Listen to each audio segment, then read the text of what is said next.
माझ्या भाग्याचं माझ्या सोख्याचं लीण सोन्याचं माझं कुंकू रोज पूजिते रोज जपिते लाख मोलाचं माझं कुंकू हा हा हा कुंकू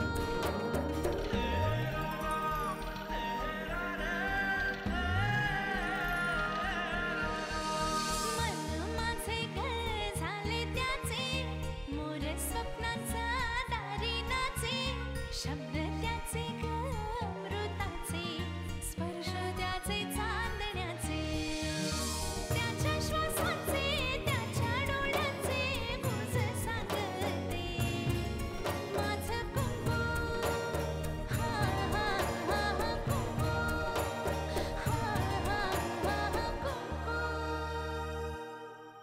जे घडू नये म्हणून जीवाचा इतका आटापिटा केला तेच घडलं. आत्याबाईंचं तीर्थयात्रेला जाणं आणि अमृताचं पळून जाणं एखाद्या वेल प्लॅन्ड इव्हेंट सारख्या सगळ्या गोष्टी सुरळीत पार पडल्या. आमच्या घरात सवाष्ण नाहीये, पण या सगळ्या गोष्टी मी नाही मानत. आणि माझी जी मुलगी होती ती आता नाही आहे या जगात. तुमच्या आणि दादाच्या भांडणाची झळ माझ्या अमृताला लागू देऊ नका. तुम्हाला मॅडमनी बोलवलंय? नाही, फक्त तुम्हालाच बोलवलंय.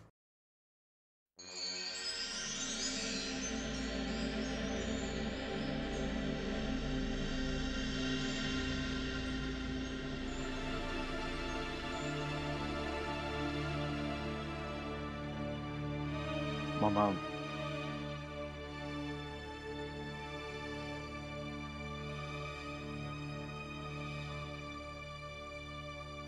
हे बघ मामा,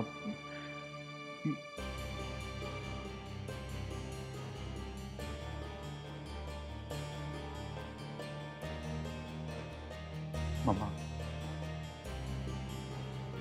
मामा मला कळतंय मी खूप दुखवलंय ना तुला. मी खूप वाईट वागलो, पण आर्य, जे झालं ते झालं. मला त्याबद्दल तुला काहीच विचारायचं नाहीये. फक्त माझ्या एका प्रश्नाचं उत्तर दे. तू या मुलीशी लग्न का केलंस? का म्हणजे? मी दूधखोरी नाहीये आर्यन. तुझं खरंच या मुलीवर प्रेम आहे का नरसिंहावर सूड उगवण्यासाठी तू हे लग्न केलंस? विचार करून उत्तर देऊ नकोस आर्यन. जे खरं आहे ते सांगून टाक. ठीक आहे, तुला खरं काय ते ऐकायचंय ना? मग ऐक. हो, नाहीये माझं प्रेम अमृतावर.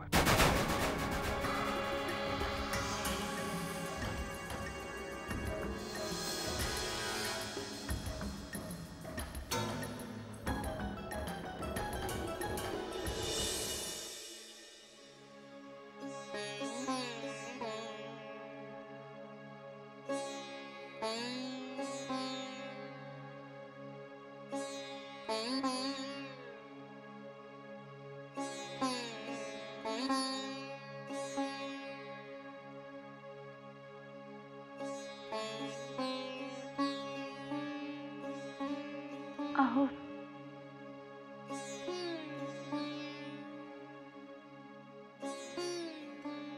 का असं खोटं वागताय स्वतःशी?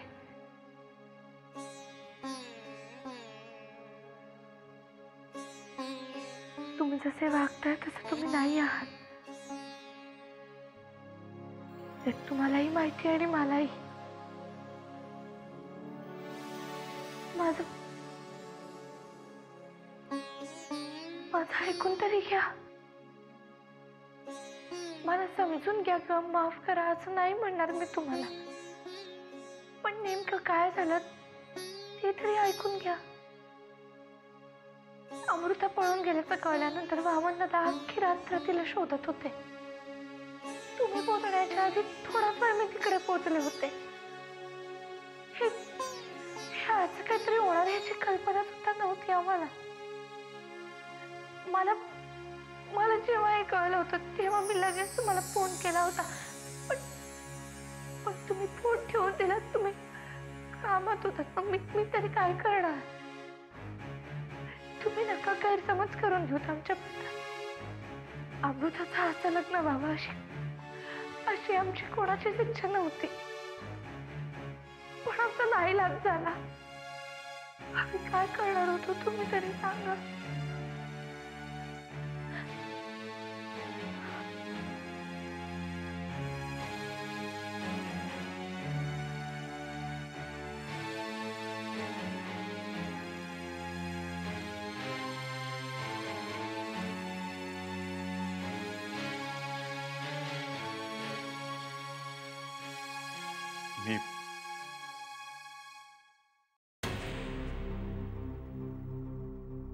मी अमृताशी लग्न केलंय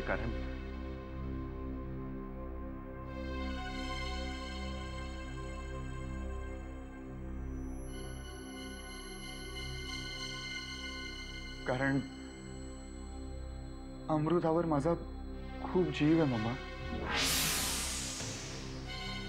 तिच्याशी माझं जे नातं आहे त्यासाठी प्रेम हा खूप छोटा शब्द आहे मम्मा.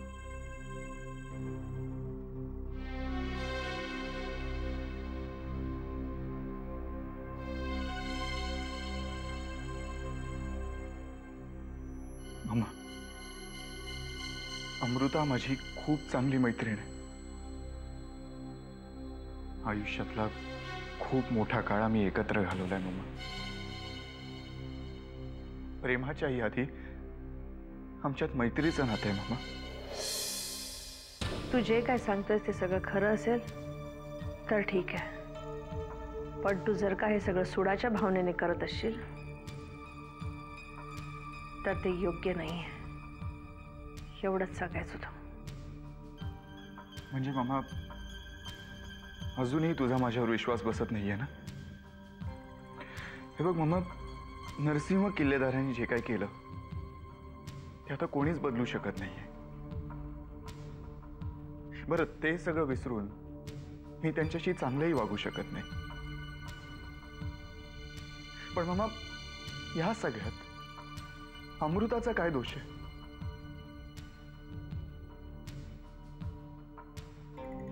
तिने तर सांगितलं नाही ना तिच्या बाबांना असं करायला.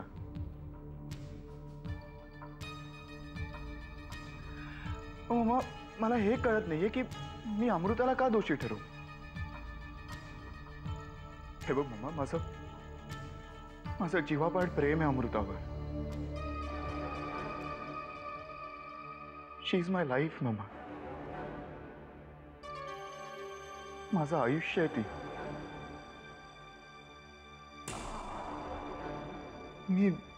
मी नाही जगू शकत तिच्याशिवाय.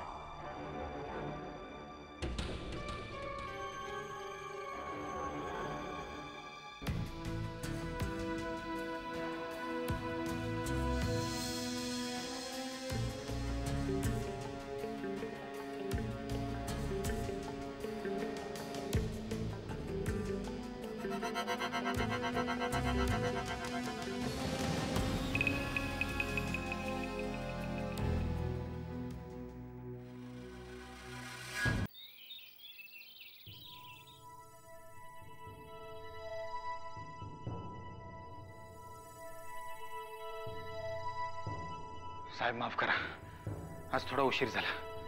आजची कामं लगेचच सांगतो. आजची कामं सांगण्याआधी काल जी कामं तुम्हाला सांगितली होती त्याचा रिपोर्ट हवाय मला. कालची कामं? माफ करा साहेब, कालचं कुठलं काम? वाकणीस, वयाप्रमाणे तुमचं वकूफ कमी होत चाललंय वाकणीस. तुमच्या विश्वासातला माणूस तुम्ही अमृतावर नजर ठेवण्यासाठी दिलात तरी अमृता पळून गेली. साहेब, नाही, मी तक्रार करत नाहीये, कारण जिथे माझ्या घरच्या लोकांनीच माझ्या विरुद्ध कट केला तिथे मी लोकांना काय बोलणार.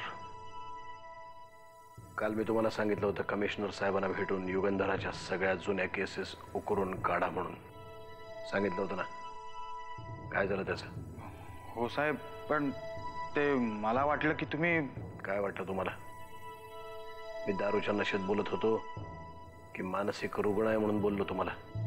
साहेब, आज संध्याकाळची अपॉइंटमेंट घ्या कमिशनर साहेबांची. मी जातीनं भेटणार आहे त्यांना.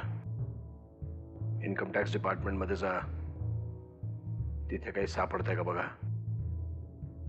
3 वर्षापूर्वी भूखंड प्रकरणात युगंधरा अडकली होती. केस नंतर दाबली त्यांनी, पण तुम्ही स्वतः बांधकाम विभागात जा आणि ती माहिती मिळवा. माहिती मिळवण्यासाठी काय वाटेल ते करा. मला रिझल्ट हवेत. निघा. साहेब, तुम्ही जे काय बोलताय ते मला सगळं कळतंय, पण या सगळ्या गोष्टी आपल्या तत्वात बसणाऱ्या नाहीयेत. ओ वाकनीस, आता तत्वाच्या गोष्टी माझ्यासमोर बोलायच्या नाहीत कोणी. इतके वर्ष खूप पाळली तत्व. काय झालं? काय मिळालं? ज्या माझ्या पोरीसाठी त्या मुलाला संपवून टाकला नाही, त्याच माझ्या मुलीनं माझा विश्वासघात केला आणि पळून गेली त्याच्याबरोबर.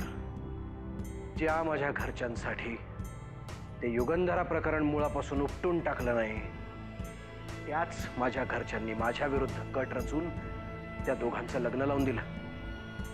त्यांनी पाळली का तत्व? त्या राजनला आयुष्यातून उठवला तेव्हा तुम्ही तरी पाळली होतीत का तत्व? एक गोष्ट कळून चुकले मला वाकनेस, या जगात तत्वांना कोणतंही स्थान नाही आणि ती पाळणाऱ्यांना त्याहूनही नाही. हसतात लोक मला. इतका मोठा राजकारणी असून सरळ मार्गावर कसा चालू शकतो? आता दाखवतो सगळ्यांना वाकडी वाट चालून. त्यामुळे ते तत्वबित्व घालत चुलीत. मला फक्त माझं काम झालेलं पाहिजे वाकनेस. निघा.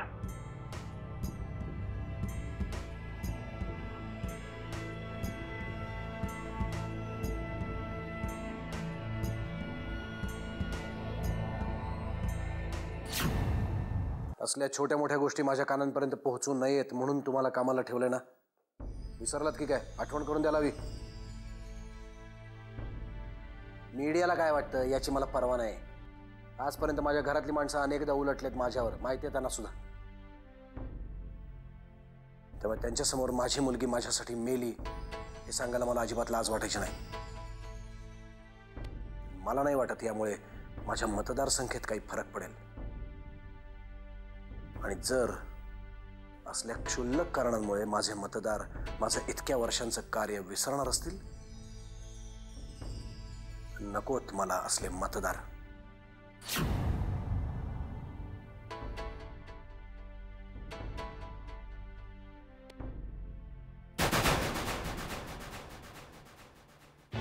काय ही नाटकं करत जाऊ नकोस. जे काय लावायचं ना ते स्वतःच्या हाताने लावून घे. रोज माझ्या पाठी यायचं नाही. ही नाटकं वाटतात तुम्हाला? नाटकं नाही तर दुसरं काय? गोड गोड बोलायचं, डोक्यावर चढवायचं आणि नवरा एकदा मुठीत आला की आपल्या मनाप्रमाणे वागायचं. नाटकं नाही तर काय?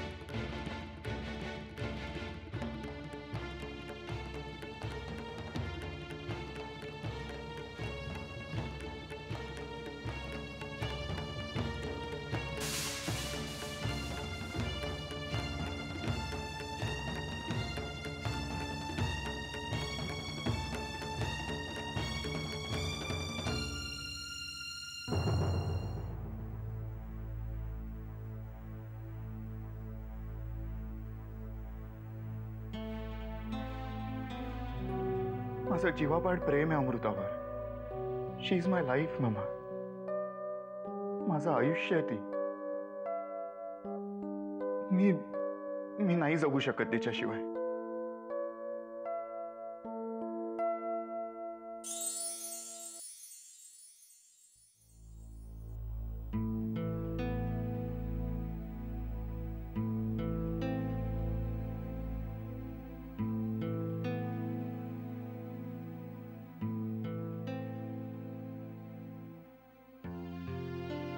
Good morning Mrs Sartape. Good morning. कशी आहेस? बरी आहे. नुसतीच बरी? मग तुला छान वाटावं असं काहीतरी करायला हवं ना? अरे मग हनीमूनला कुठे जायचंय? आधी उठून तयार हो, मग ठरव. आधी सांग.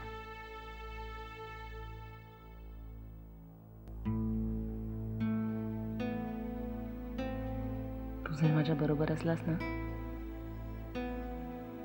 तर काश्मीर काय किंवा हे घर काय माझ्यासाठी स्वर्गच असेल. खरंच?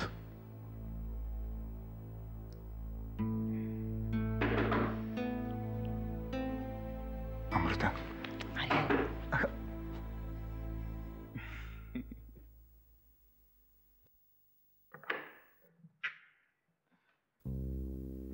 Good morning. Good morning. Sukhera.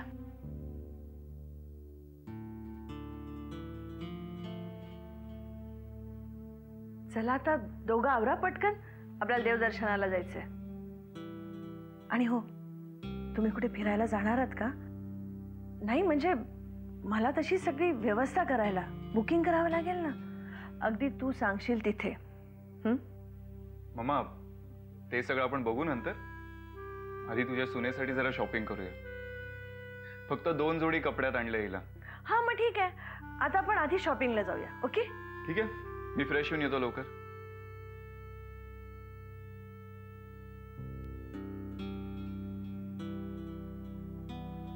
खरं सांगू, आज कितीतरी दिवसांनी मला अगदी मनापासून आनंद झाला आणि तो फक्त तुझ्यामुळे.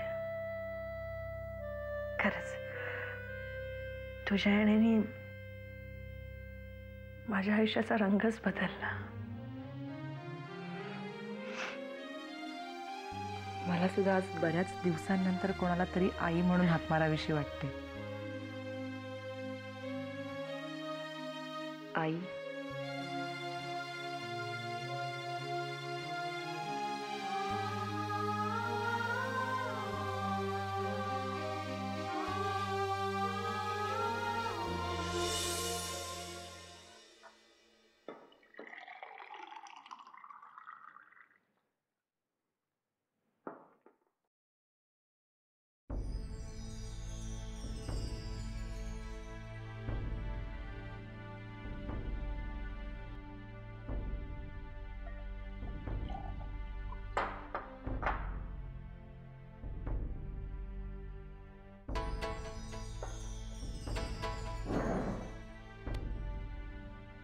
दादा,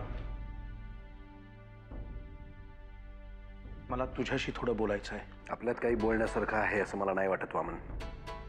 प्लीज. आम्ही सगळ्यांनी मिळून हे लग्न लावून दिले असं जे तुला वाटतंय ते तसं नाही आहे दादा. ते तसंच आहे. त्यामुळे आता तुम्ही कितीही समजवण्याचा प्रयत्न केलात तरी मी बळी पडणार नाही.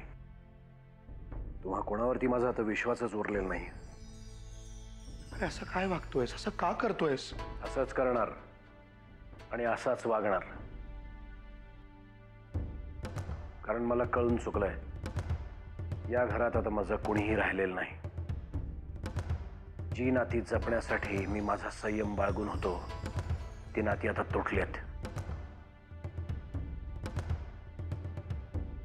वामन, केवळ एका आईच्या पोटी जन्माला आलो म्हणून तू वाचलास.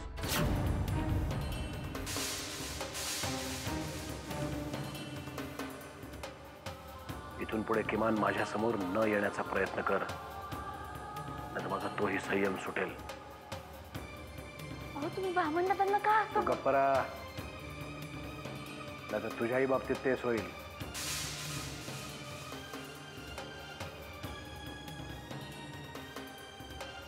गोड गोड बोलून तू माझा गळा कापलायस वामन. काय? त्यामुळे तुला कधीही क्षमा करणार नाही मी.